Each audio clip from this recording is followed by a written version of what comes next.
So in the last session we were talking about depression. Depression हमने ख़त्म कर लिया था। डिप्रेशन के सिम्टम, साइन सब कुछ देख लिए थे। उसके क्या प्रीडिस्पोजिंग फीचर्स होते हैं ये भी देख लिया था। और हमने ये देखा था कि depression is a mood disorder. अब एक अनदर मूड डिसऑर्डर हमारे पास आया है, बाइपोलर। तो bipolar also comes under mood disorder category. Bipolar होता क्या है? Bipolar and related disorder, bipolar और इसके साथ वाले जितने भी डिसऑर्डर्स होते हैं are a group of mental condition characterize by extreme mood swings. मतलब इसके अंदर जिस भी पर्सन को बाइपोलर है उसके मूड स्विंग्स बहुत ज़्यादा होंगे, और बहुत ज़्यादा में भी वो बिल्कुल एक्सट्रीम होंगे। थोड़े मोड़े नहीं कि थोड़ा सा मूड चेंज हो गया, थोड़ा सा मूड वापस वैसा हो गया। एक्सट्रीम मूड स्विंग्स होंगे और इमोशनल हाइज होंगे। इमोशनल हाइज मतलब एक तो हमारा नेगेटिव एंड होता है कि ये मैंने पहले भी बताया हुआ है कि एक साइड पे हम बिल्कुल सैड वाले इमोशन लेके चल रहे हैं और एक साइड पे हम बिल्कुल हैप्पी वाले इमोशन लेके चल रहे हैं। ठीक है, तो ये दो एक्सट्रीम एंड्स हो गए। अब पर्सन इन दोनों एंड के बीच में शिफ्ट करता रहता है, कभी इधर होगा कभी इधर होगा। तो इमोशनल हाइट्स हो गए जो कि एक्सट्रीम एंड्स पे होते हैं। और हैप्पी वाले साइड को हम मेनिया बोलते हैं और सैड वाले को डिप्रेशन।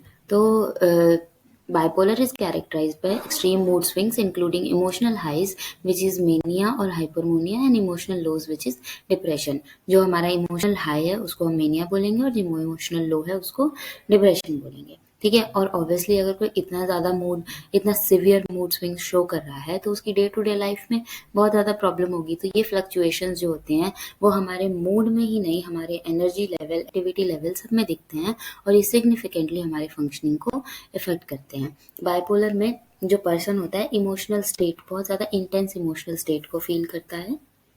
इधर ही कुड बी यूफोरिक मतलब बहुत हैप्पी, और डिप्रेसिव मतलब बहुत सैड। अब जो ये दोनों स्विचेस होते हैं ना इनको हम एपिसोड्स बोलते हैं। जब वो बहुत हैप्पी है तो उसको हम बोलेंगे मेनिक एपिसोड, और जब बहुत सैड है तो उसको हम बोलेंगे डिप्रेसिव एपिसोड। तो दो हमारे एपिसोड्स हो गए, मेनिक और डिप्रेसिव एपिसोड। बाइपोलर में जनरली इसको हम मूड डिसऑर्डर बोलते हैं, ये तो हमने अभी देख ही लिया है, तो स्टार्टिंग में ही हो गया। बाइपो episodes of mania and hypomania alternate with depressive episode. Alternately again ये वही चीज़ लिखी हुई है कि ऑल्टरनेटिवली दोनों एपिसोड्स को वो एक्सपीरियंस करते हैं। ये रैपिड साइकिल होता है, स्विच करता रहता है एक दूसरे में बहुत ज़्यादा, और प्रोलॉन्ग पीरियड के लिए होता है। अब फर्दर बाइपोलर के दो टाइप्स होते हैं, बाइपोलर 1 और बाइपोलर 2। बाइपोलर 1 जो होता है इसके अंदर मेनिया और हाइपरमेनिया है विच आर ऑल्टरनेटिवली प्रेजेंट। एक एक करके आते हैं, मतलब अभी अगर मेनिया है तो कुछ दिन बाद हाइपरमेनिया आ जाएगा।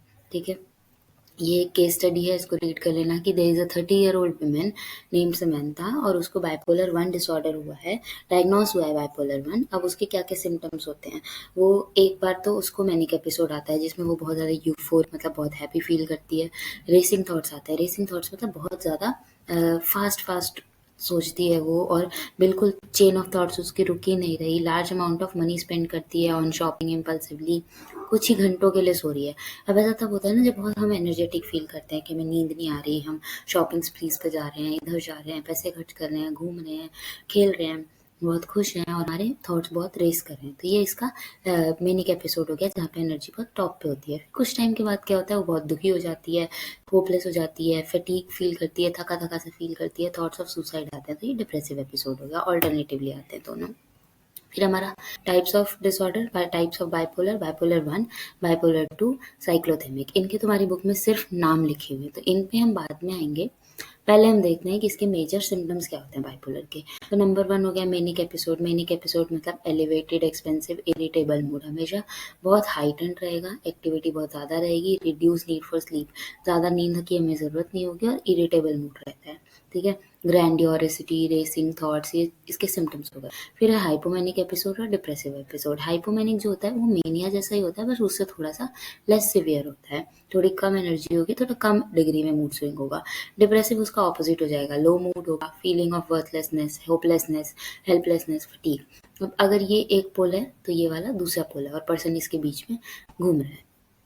ठीक है, साइंस क्या हो सकते हैं, अगर तुम्हें सिम्टम्स नहीं दिख रहे तो साइंस तो हम देख ही सकते हैं। अगर किसी के अंदर ड्रास्टिक मूड चेंज आया है, बहुत ज़्यादा एकदम से हाई एनर्जी हो जाती है, बहुत ज़्यादा एकदम से लो एनर्जी हो जाती है, तो these are signs of bipolar disorder. दूसरा है वो रिस्की बिहेवियर में एंगेज कर रहा है, या फिर विड्रॉल सिम्पटम्स, विड्रॉल रहता है सोसाइटी से, फटीग हुआ है उसके अंदर, एकदम से बहुत ज़्यादा अपनी जो एक्टिविटीज़ वो पहले किया करता था अब उससे डिस्कनेक्ट हो गया है, अवे हो गया है, तो लॉस ऑफ इंटरेस्ट शो हो रहा है। तो ये हमारे बाइपोलर साइंस होते हैं। रिलेशनशिप मैनेज करने में, जॉब मैनेज करने में भी उसको दिक्कत हो रही है, तो these are signs of bipolar. Bipolar 1 और बाइपोलर 2 में डिफरेंस देखो। बाइपोलर 1 में एटलीस्ट एक मैनिक एपिसोड आएगा जो कि 7 डेज से ज़्यादा या एटलीस्ट 7 डेज तक शो दिख रहा है हमें कि 7 डेज तक वो मैनिक एपिसोड मतलब हाइटेंड एनर्जी में है, और कई बार सिम्टम्स इतने सीवियर हो जाते हैं कि उसको हॉस्पिटलाइजेशन की ज़रूरत पड़ती है, और फिर उसके बाद डिप्रेसिव एपिसोड आते हैं। अगर ऐसा हो रहा है तो वो बाइपोलर है। बाइपोलर 2 में ऐसा नहीं होता। बाइपोलर 2 में डिप्रेसिव एपिसोड और हाइपोमेनिक एपिसोड दोनों होते हैं, बट फुल ब्लोन मेनिया नहीं होता। फुल ब्लोन मेनिया और हाइपोमेनिया हम यहाँ पे क्या कहना चाह रहे हैं, मतलब कि मेनिया हो गया बहुत हाइटन, बहुत एडवर्स कंडीशन, बहुत सिवियर कंडीशन, उससे जब थोड़ा सा लो है ना तो वो हमारा हो गया हाइपोमेनिया। तो इसके अंदर हाइपोमेनिया होता है बाइपोलर 2 में, मेनिया नहीं होता। और साइक्लोथेमिक डिसऑर्डर जो है वो थोड़ा सा माइल्ड है बाइपोलर डिसऑर्डर का, मतलब 2 साल तक अगर कॉन्स्टेंटली वो अपने मूड को चेंज कर, उसके मूड में चेंजेस आ रहे हैं, hypomanic depressive episode alternatively face कर रहा है वो, लेकिन फुल ब्लूम मेनिया नहीं है, तो वो साइक्लोथेमिक में हो जाएगा। तो सबसे ज़्यादा सिवियर हो गया हमारा बाइपोलर 1, फिर उसके बाद हुआ बाइपोलर 2, और उसके बाद साइक्लोथेमिक हो गया। ठीक है। अब तुम्हारी बुक में एक छोटा सा टॉपिक है जो बीच में घुसा हुआ है, सुसाइड एंड सुसाइड प्रिवेंशन। तो सुसाइड होता क्या है? सुसाइड मतलब एक person is willing to end their life, या फिर सुसाइडल आइडिएशन आते हैं जब वो सोचने लगता है कि मुझे अपनी लाइफ खत्म कर देनी चाहिए, इसका कोई पर्पस नहीं है। अब इसके कॉजेज क्या हो सकते हैं? तो कॉजेज बहुत सारे हो सकते हैं, biological, genetical, psychological, socio cultural, बहुत सारे हो सकते हैं, एनवायरमेंटल फैक्टर। अब रिस्क फैक्टर सुसाइड में कौन कौन सी चीज़ें एक पर्सन कर सकता है या उसके साथ हो सकता है जिसकी वजह से उसको सुसाइडल आइडिएशन आएंगे या सुसाइडल थॉट्स आएंगे, उनको हम रिस्क फैक्टर बोलते हैं। रिस्क फैक्टर में नंबर 1 इज मेंटल डिसऑर्डर। अगर किसी को कोई मेंटल डिसऑर्डर है या सब्सटेंस अब्यूज डिसऑर्डर है, वो सब्सटेंस अब्यूज करता है, तो उसकी वजह से उसको सुसाइडल आइडिएशन आ सकती है। अब सोचो किसी को बहुत सिवियर डिप्रेशन है, हमेशा वो उसके दिमाग में नेगेटिव थॉट्स आते रहते हैं, उसको ऐसा लगता है कि मेरी लाइफ का कोई पर्पस नहीं है, प्लस उसकी फैमिली वाले भी उसकी वजह से परेशान रहते हैं। तो ऐसा हो सकता है ना कि उस माइंड में थॉट्स आए कि I should not be living, I am not worthy of this life, I should and it, क्योंकि मैं दूसरों को भी परेशान कर रहा हूँ, खुद भी परेशान हो रहा हूँ। तो एक ये रीज़न हो सकता है मेंटल डिसऑर्डर। दूसरा है ट्रॉमेटिक इवेंट्स। ट्रॉमेटिक इवेंट्स में किसी भी तरह का नेचुरल वायलेंस, अब्यूज, लॉस, कोई भी ऐसा ट्रॉमेटिक इवेंट उसने फेस किया है, एक्सपीरियंस किया है, तो उसकी वजह से भी सुसाइडल आइडिएशन आ सकते हैं। जैसे किसी के फैमिली मेंबर का, किसी के लव्ड वन का, पार्टनर की डेथ हो गई, किसी के साथ कोई इमोशनल या फिजिकल अब्यूज हुआ है, तो these could be potential risk factors for suicide. Suicidal ideation. Isolation, अगर कोई हमेशा आइसोलेट होकर रहता है या सोशली भी आइसोलेट होकर रहता है, अकेला रहता है, तो लोनलीनेस की वजह से भी सुसाइडल आइडिएशन आते हैं। और एक सबसे बड़ा कि अगर उसने कभी पहले इन पास्ट अटेम्प्ट किया हुआ है तो चांसेस आर कि वो फ्यूचर में भी अटेम्प्ट करेगा।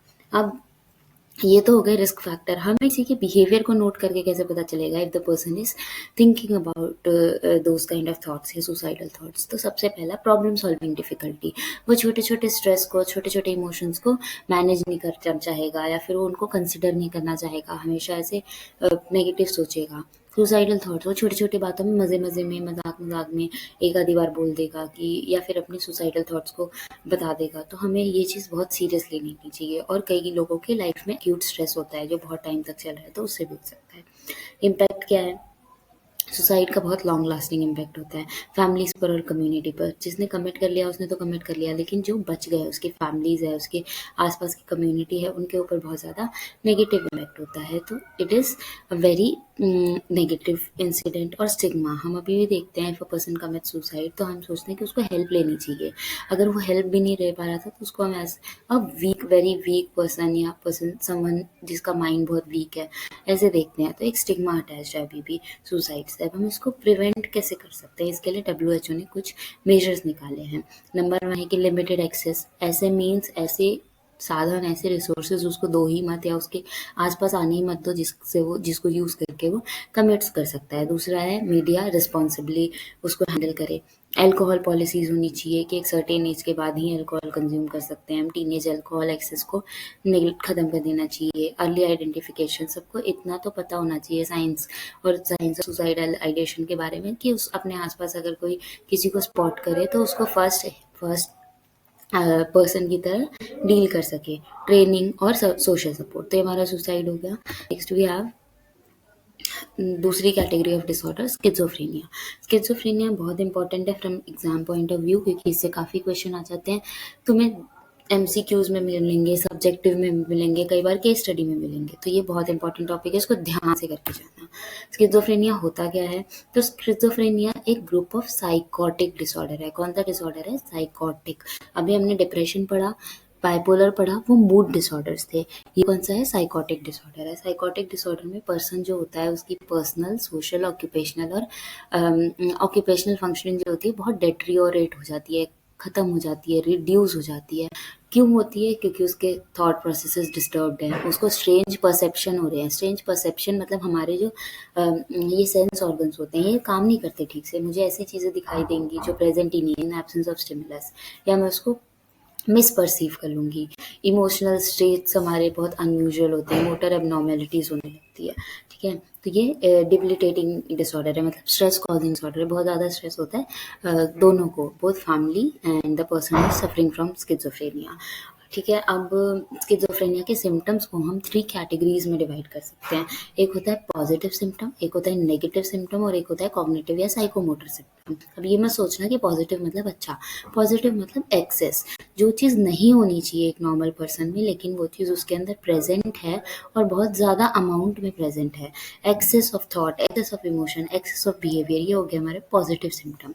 नेगेटिव सिम्टम जो डेफिसिट्स मतलब एक नॉर्मल पर्सन में होने चाहिए बट इन लोगों के अंदर वो चीज़ नहीं होती है, जैसे कि उसके थॉट्स बहुत नेगेटिवली डेवलप हो जाते हैं, इमोशन वो फील ही नहीं करते, बिहेवियर वो शो ही नहीं करते। और थर्ड इज साइकोमोटर सिम्टम्स, जो हमारी बॉडी मूवमेंट से रिलेटेड है। वन बाय वन कंप्लीट करते हैं इनको। तो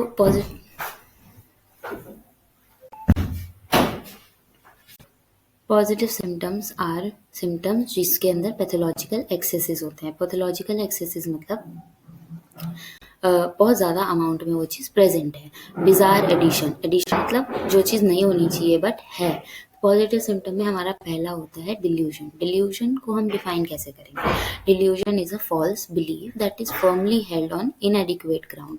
डिल्यूजन वो फॉल्स बिलीव हैं जिनको हम इनएडिक्वेट ग्राउंड्स पे होल्ड करके रखते हैं, मतलब उसका कोई हमारे पीछे, हमारे पास उसका कोई एक्सप्लेन करने का लॉजिक नहीं है, बट फिर भी मैं मान के चल रही हूँ कि जो मैंने माना है वो बिल्कुल सही है। Delusion is false believe that is firmly held on inadequate ground. It is not affected by rational argument. अगर तुम logically भी जो delusional है उसको अगर हम logically भी एक्सप्लेन कर रहे हैं कि भाई ऐसी चीज़ नहीं हो सकती, वो फिर भी नहीं मानेंगे।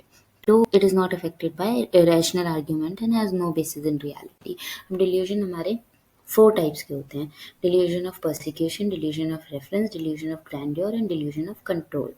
डिल्यूजन ऑफ परसिक्यूशन मतलब उस पर्सन को हमेशा ऐसा लगेगा कि जो दूसरे लोग हैं वो उसके अगेंस्ट प्लानिंग एंड प्लॉटिंग कर रहे हैं, उस पर नज़र रख रहे हैं, उसको किसी न किसी तरह का थ्रेट पोज कर रहे हैं, ठीक है। उसको लगेगा कि वो विक्टिम है और हमेशा लोग उसको हार्म करने की कोशिश कर रहे हैं और हमेशा वो लुकआउट पे रहेगा, तो जल्दी किसी पे ट्रस्ट नहीं करेगा। तुम उसको खाने पीने के लिए कुछ दोगे वो खाएगा पिएगा नहीं, क्योंकि उसको लगेगा तुम उसको मारोगे। तो people who are suffering from delusion of persecution they believe that people are plotting to harm them, ठीक है। फिर है सेकेंड हमारा delusion of reference. Delusion of reference होता है when we attach special meaning और personal meaning to actions of others और objects और इवेंट। जैसे कि मुझे ऐसा, अगर मैं न्यूज़ देख रही हूँ और न्यूज़ में जो भी चीज़ है वो न्यूज़ एंकर बोल रहा है, मुझे ऐसा लगेगा कि ये मुझे स्पेशल मैसेज देने की कोशिश कर रहे हैं, तो that is delusion of reference. जो भी मेरे आसपास हो रहा है मैं उस पर्सनल मीनिंग अटैच कर लेती हूँ। मैं सोचती हूँ कि ये मैसेज तो मेरे लिए ही है, ये मुझे कुछ बताना चाहता है, ये मुझे कुछ दिखाना चाहता है, तो that is delusion of reference. तुम कोई बुक पढ़ोगे तुम्हें लगेगा ये मेरे लिए हिडन मीनिंग है, ठीक है। फिर है हमारा डिल्यूजन ऑफ ग्रैंड्योर। ग्रैंड्योर मतलब बड़ा, ग्रैंड। तो people who are suffering from delusion of grandeur believes that they are very very specially empowered. Specially empowered मतलब they believe that they have some kind of special power और exceptional abilities जो उनको दूसरों से अलग और powerful बनाते हैं। जैसे कि उनके पास बहुत फेम आ सकता है, सुपर पावर आ सकती है। तो सपोज़ किसी को डिल्यूजन ऑफ ग्रैंडियर है तो दे विल थिंक कि मैं कहीं का पावरफुल रूलर हूँ या फिर मेरे अंदर सुपरनैचुरल पावर्स हैं। तो ये हो गया delusion of grandeur. Then we have delusion of control. Delusion of control का मतलब है ये नहीं कि हम दूसरों को कंट्रोल कर सकते हैं। Delusion of control means that other people can control my feelings, my thoughts and my actions. So usually these people believe that their feeling, their thoughts and their actions are controlled by others. ठीक है, उनके खुद के thoughts खुद के नहीं हैं बल्कि दूसरे आउटसाइड फोर्स ने इम्प्लांट किए हैं, जिसको हम थॉट इंसर्शन बोलते हैं या फिर निकाले हैं, जिनको हम थॉट रिमूवल बोलते हैं। तो इसका एग्जांपल हो जाएगा कि अगर कोई कह रहा है कि aliens are controlling my thoughts and movements, तो that would be delusion of control. ठीक है, डिल्यूजन ऑफ कंट्रोल हो गया। इसके अलावा और क्या पॉजिटिव सिम्टम्स होते हैं? तो they are not able to think logically, speak in peculiar ways. That is one of the disorder symptoms of this disorder कि वो क्लियरली लॉजिकली बोल नहीं पा रहे, अजीब से तरीके से बोलेंगे, पेक्यूलियर वेज में बोलेंगे।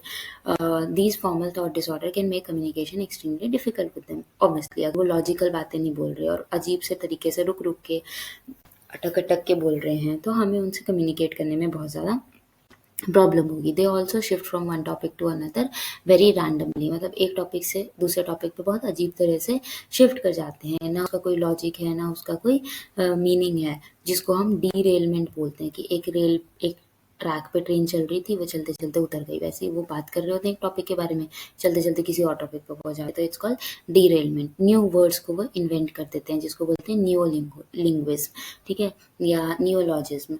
तो यहाँ पे इनकी एक्सप्लेनेशन भी लिखी हुई है। डीरेलमेंट का एग्जांपल क्या हो जाएगा? I was reading about cats, the moon is so bright today, do you think that sun is a basketball? तो अगर कोई ऐसे सेंटेंसेस बोल रहा है एक ही सेंटेंस में, तो वो डीरेलेवेंट हुआ ना, क्योंकि वो शिफ्ट कर रहा है from topic to topic. Neologism हो गया कि the firstling is over there next to bridgel. अब इसमें फर्स्टलिंग का मीनिंग कुछ नहीं होगा, तो वो अपने आप ही नए नए वर्ड्स बनाने लगते हैं जिनका मीनिंग सिर्फ उनको समझ आता है, तो नियोलॉजिज्म। और नेक्स्ट है हमारा परसिवरेशन। परसिवरेशन मतलब I need to go to the store, store store store, I need to go to the store. तो वो एक ही वर्ड को बार बार रिपीट करेंगे, तो दैट इज परसिवरेशन। ठीक है, next we have positive symptom में हेलुसिनेशन। डिल्यूजन हमने देख लिया कितने टाइप्स के होते हैं, 4 टाइप्स के, grandeur, control, reference and persecution.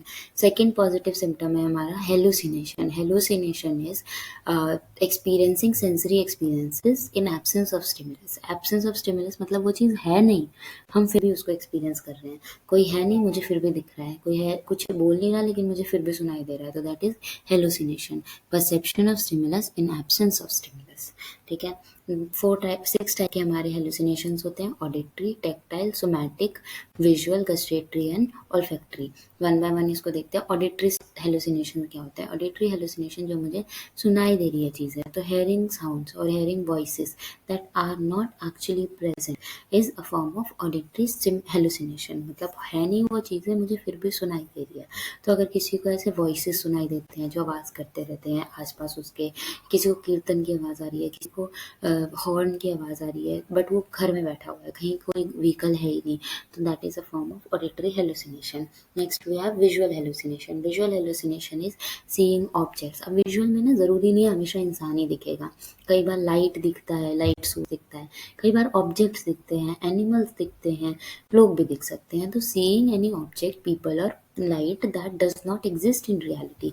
अब मुझे ऐसा लग रहा है कि एक दूर से ना बीम ऑफ लाइट आ रही है, बट वहाँ है ही नहीं कुछ, तो that is also visual hallucination. हमेशा इंसान दिखना ज़रूरी नहीं है, शेडोज भी दिख सकते हैं, फिगर्स भी दिख सकते हैं, कोई भागता हुआ दिख सकता है।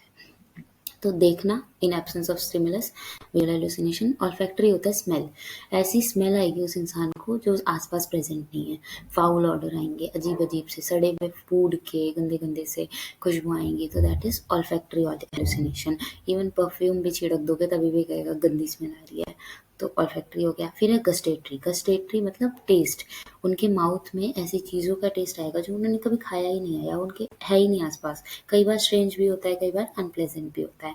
तो a person may believe that they are tasting poison in their food when it is not even present. ये गस्टेटरी का एग्जांपल है। Gustatory is related to taste, olfactory is related to smell, visual seeing objects, auditory hearing voices या sounds. Then we have tactile is sensation. अपने हाथ पैर पे उनको ऐसा लगेगा कि बग्स क्रॉल कर रहे हैं या कोई उनको टच कर रहा है या कोई भी टाइप की सेंसेशन फील हो रही है, तो that is tactile hallucination. And last is somatic hallucination. Somatic मतलब physical sensation within the body, tactile मतलब आउटसाइड द बॉडी और सोमैटिक मतलब इनसाइड द बॉडी। तो उनको ऐसा लगेगा उनके स्टमक में कुछ क्रॉल कर रहा है, इंटेस्टाइन में कुछ क्रॉल कर रहा है, वो हो गया somatic hallucination. So these are 6 type of hallucination. They are not necessarily present together in someone who is suffering from schizophrenia. एक या एक से ज़्यादा अलग अलग टाइम पे भी प्रेजेंट हो सकते हैं, ठीक है।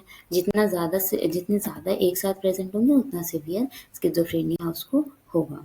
देन वी हैव ये फ्लो चार्ट है, इसको देख लेना, थॉट ब्रॉडकास्टिंग वगैरह वैसे इतनी डिटेल में है नहीं तुम्हारी बुक में।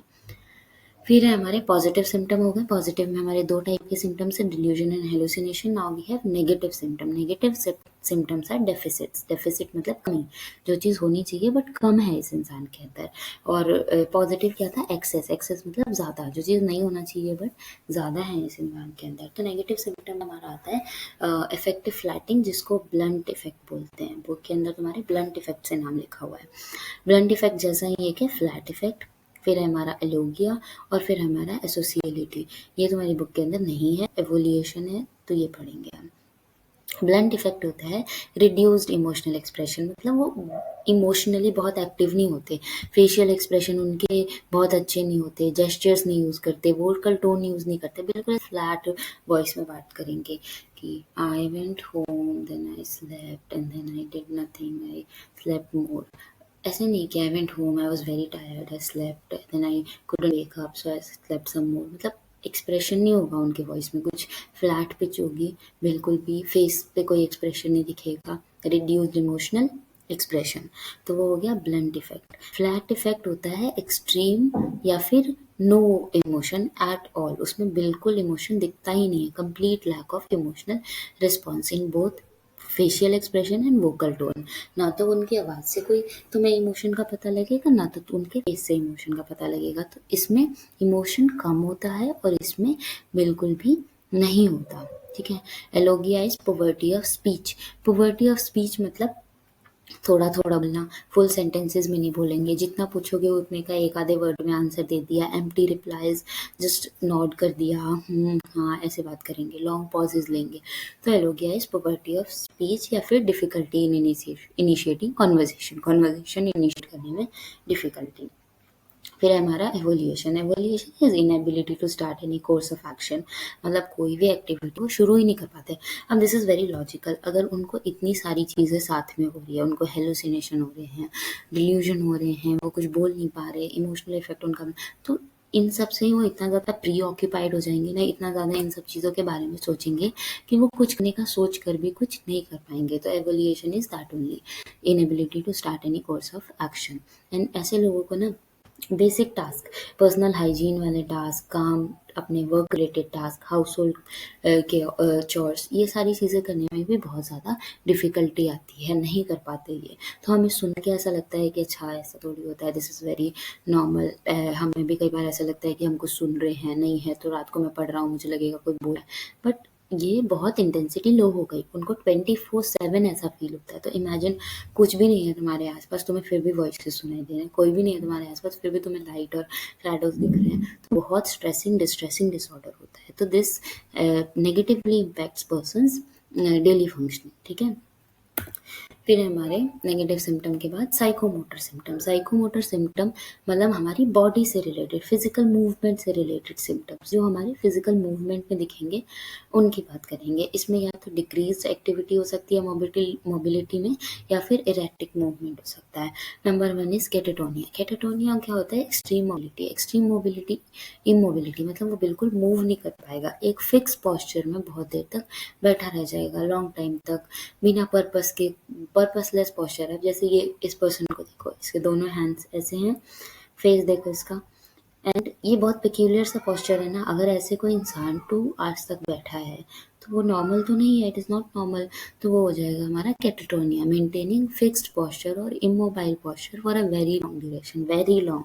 2 मिनट 4 मिनट की बात नहीं हो रही, फॉर आवर्स मोशनलेस, वो बहुत घंटों तक बैठे रहते हैं अनकंफर्टेबल पोजीशन में, बिजार पोजीशन में। ठीक है। नेक्स्ट है हमारा stupor. Stupor is decrease in responsiveness to environment. Environment में कुछ भी हो रहा है वो उसके रिस्पॉन्स में हाथ पैर नहीं हिलाएंगे, मूवमेंट नहीं शो करेंगे, कोई भी स्टिमुलस पे रिएक्ट नहीं करेंगे। तुम उनको बॉल फेंक कर मारोगे वो वैसे ही बैठे रह जाएंगे, कोई भी रिएक्शन का नहीं होगा, तो दैट इज स्टूपर। फिर भी we have waxy flexibility, posturing, psychomotor agitation and echopraxia. ये तुम्हारी बुक में नहीं है, जिस नाम याद कर लो काफ़ी है। अब हमारे ये स्किज़ोफ्रेनिया खत्म हो गया। स्किज़ोफ्रेनिया में अब तक हमने क्या देखा? Positive symptom, negative symptom, psychomotor symptom. Positive में we had delusion, hallucinations. Negative में we had alogia, avolition, poverty in speech and neologism, derailment. Then psychomotor में catatonia, stupor, posture, fixed postures। ठीक है। नेक्स्ट हमारा कैटेगरी है neuro developmental disorder. पहले तो इसके नाम को समझो, न्यूरो डेवलपमेंटल। डेवलपमेंटल एज क्या होती है हमारी? 0 to 18। मतलब ये डिसऑर्डर इस स्टेज में हमारे दिखेंगे, इस स्टेज में मैनिफेस्ट होंगे और न्यूरॉन की इम्प्रॉपर डेवलपमेंट की वजह से होंगे, नेगेटिव गलत डेवलप हुआ होगा। तो common feature of neuro developmental disorder क्या है? First point, they manifest in early years of life. वो शुरू के लाइफ ईयर्स में, मतलब बिल्कुल जब छोटा होता है बच्चा तब दिख जाते हैं। Often the symptoms appear before the child enter school. बच्चा स्कूल एंटर करे उससे पहले ही उसके अंदर सिम्टम्स हमें न्यूरो डेवलपमेंटल डिसऑर्डर के दिख जाते हैं। And they result in hampering personal, social and academic occupational functioning. अगर किसी को न्यूरोलॉजिकल डिसऑर्डर है, न्यूरो डेवलपमेंटल डिसऑर्डर है, तो उसके पर्सनल, सोशल, एकेडमिक और ऑक्यूपेशनल फंक्शनिंग में नेगेटिवली इम्पैक्ट डालेगा। And these are characterized by deficits and excesses in particular. कई चीज़ों में इसकी वजह से डेफिशिएंसी हो जाएगी, कई चीज़ों में एक्सेसिव हो जाएगा। तो दीज आर कैरेक्टरिस्टिक्स या common features of neuro developmental disorder and this is important, ये आता है कई बार एग्जाम में। अब न्यूरो डेवलपमेंटल डिसऑर्डर जो है ये भी हम करके आए हैं, सेम ही चीज़ है। न्यूरो डेवलपमेंटल डिसऑर्डर जो है इसके अंदर तुम्हारे 4 टाइप्स के डिसऑर्डर हैं। Number 1 is autism spectrum disorder, number 2 is attention deficit hyper activity disorder which is ADHD। फिर है हमारा इंटेलेक्चुअल डिसेबिलिटी, ये हम चैप्टर 1 के अंदर पढ़कर आए हैं। चैप्टर 1 में हमारा टॉपिक था गिटेडनेस और इंटेलेक्चुअल डिसेबिलिटी का। And then we have specific learning disability. इनको 1 by 1 हम अब कवर करेंगे। ठीक है। Attention deficit hyper activity disorder, नाम से पता चल रहा है अटेंशन इनमें कम होगा और ये लोग हाइपर एक्टिव होंगे।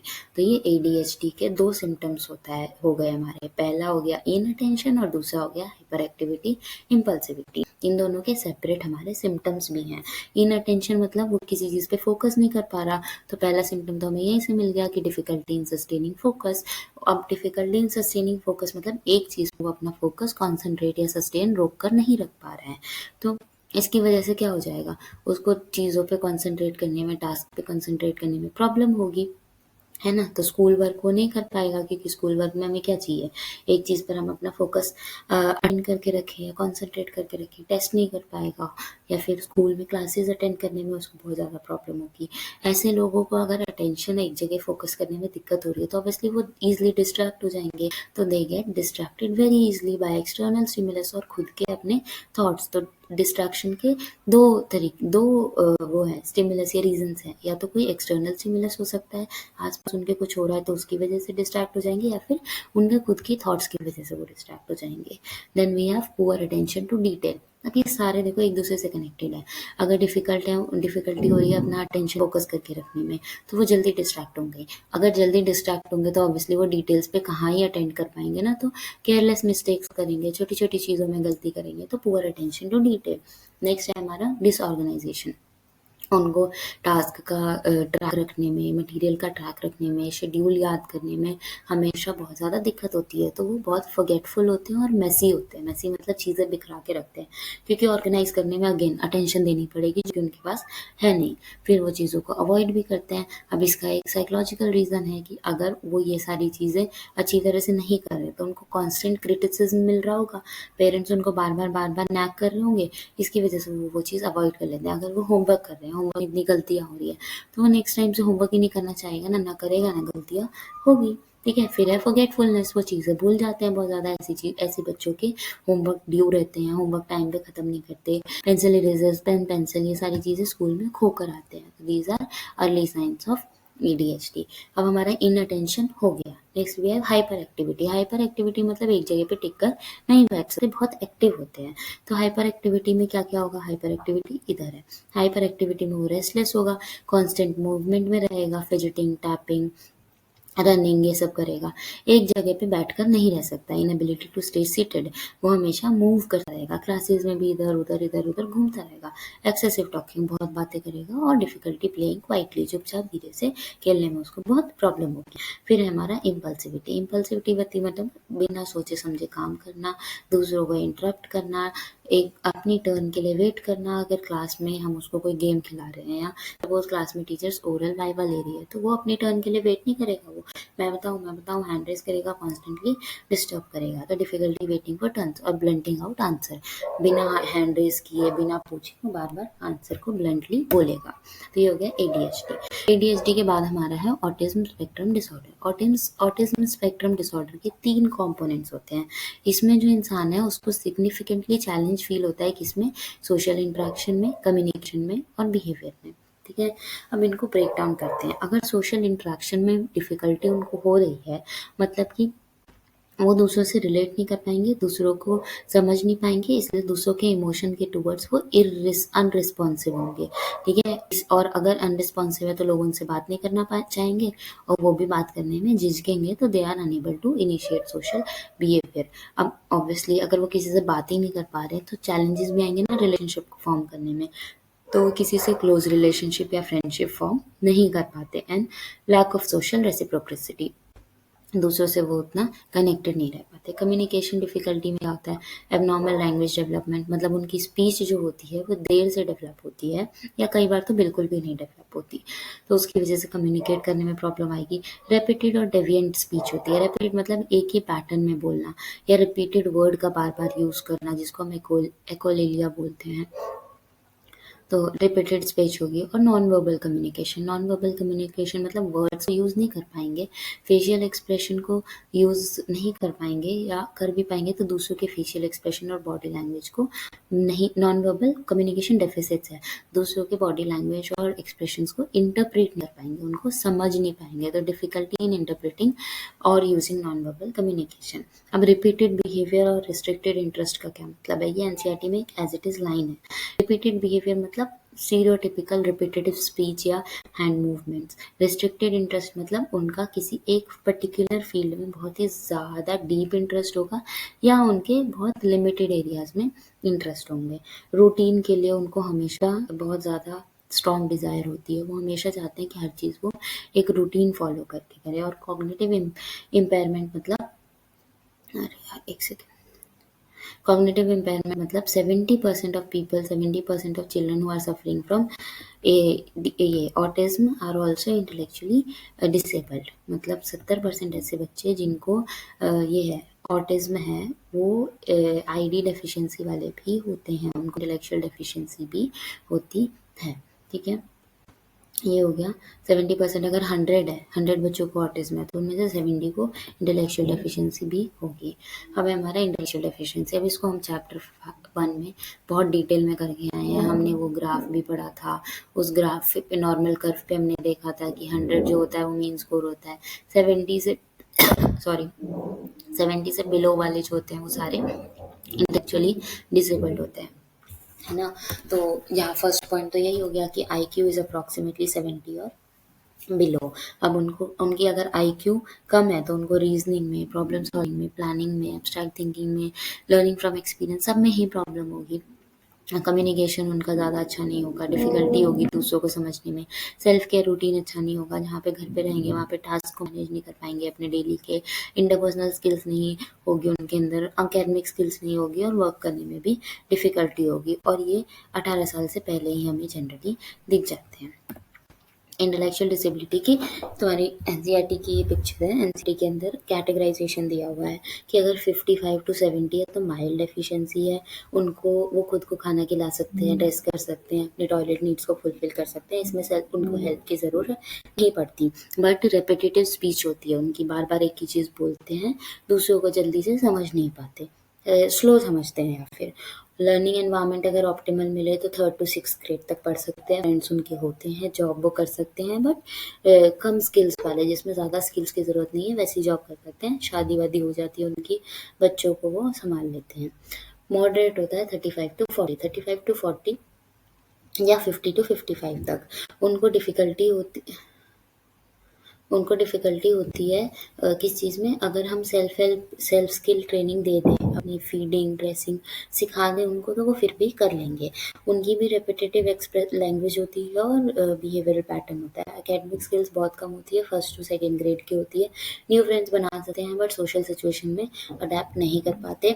शेल्टर्ड एनवायरनमेंट में वर्क करेंगे जहाँ पर उनको कांस्टेंट सुपरविजन की ज़रूरत होती है। दे यूजुअली डोंट मैरी और have children, they are because वो खुद ही डिपेंडेंट होते हैं, तो किसी और की तो केयर नहीं कर सकते, तो दे डोंट मैरी। सीवियर होता है जब 20 to 25 या बिलो होता है, या 30 to 35 होता है।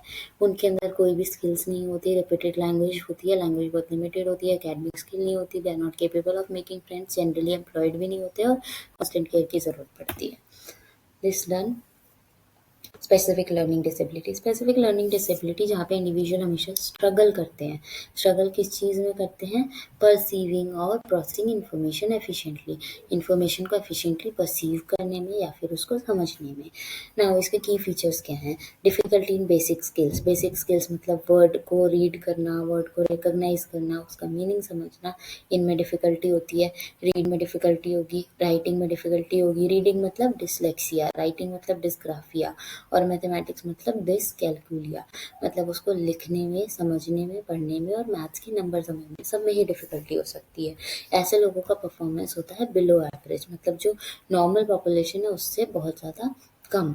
अर्ली ऑनसेट मतलब लर्निंग डिसेबिलिटी स्कूल ईयर्स में या उससे पहले ही हमें दिख जाते हैं। डेली फंक्शनिंग भी इसमें इम्पेयर होती है, अकेडमिक के अलावा उसकी डे टू डे फंक्शनिंग भी उससे नहीं हो पाती, और अगर सपोर्ट मिले तो उसको हम इम्प्रूव कर सकते हैं। तो this was specific learning disability, जिसको हम शॉर्ट में SLD भी बोलते हैं।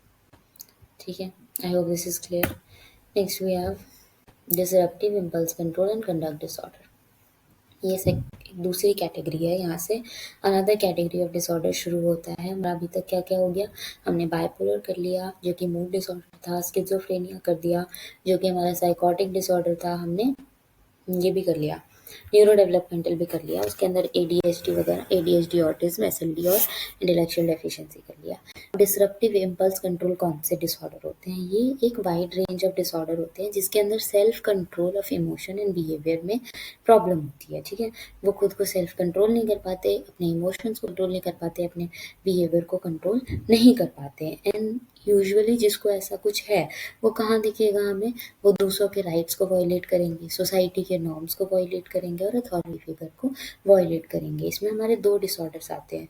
पहला है ODD, ऑपोजिशनल डिफाइंड डिसऑर्डर, दूसरा है कंडक्ट डिसऑर्डर। ऑपोजिशनल डिसऑर्डर में क्या होता है? एज इनएप्रोप्रिएट स्टबर्ननेस, मतलब अपने एज से बहुत ज़्यादा ज़िद्दी होते हैं, स्टबर्न होते हैं, तो that is one factor, as inappropriate stubbornness. फिर है हमारा इरेबिलिटी और डिफाइंस। इरिटेबिलिटी मतलब हमेशा वो इरिटेटेड रहेंगे बहुत ज़्यादा और डिसओबे करेंगे दूसरों को, अथॉरिटी फिगर को। हॉस्टाइल मतलब आर्ग्यूमेंटेटिव या नेगेटिव मैनर में एक्ट करेंगे। Age inappropriate stubbornness, irritability, hostility and lack of self awareness. उनको ऐसा लगेगा कि उनकी गलती थोड़ी है, वो तो रिएक्ट कर रहे हैं, सरकमस्टेंसेस जैसे है उसके अगेंस्ट वो रिएक्ट कर रहे हैं, तो वो खुद को एट फॉल्ट नहीं देखते, वो दूसरों की गलती निकालते हैं। तो this was oppositional defiant disorder. Conduct disorder में क्या होता है? कंडक्ट डिसऑर्डर की फीचर्स हैं अग्रेसिव बिहेवियर।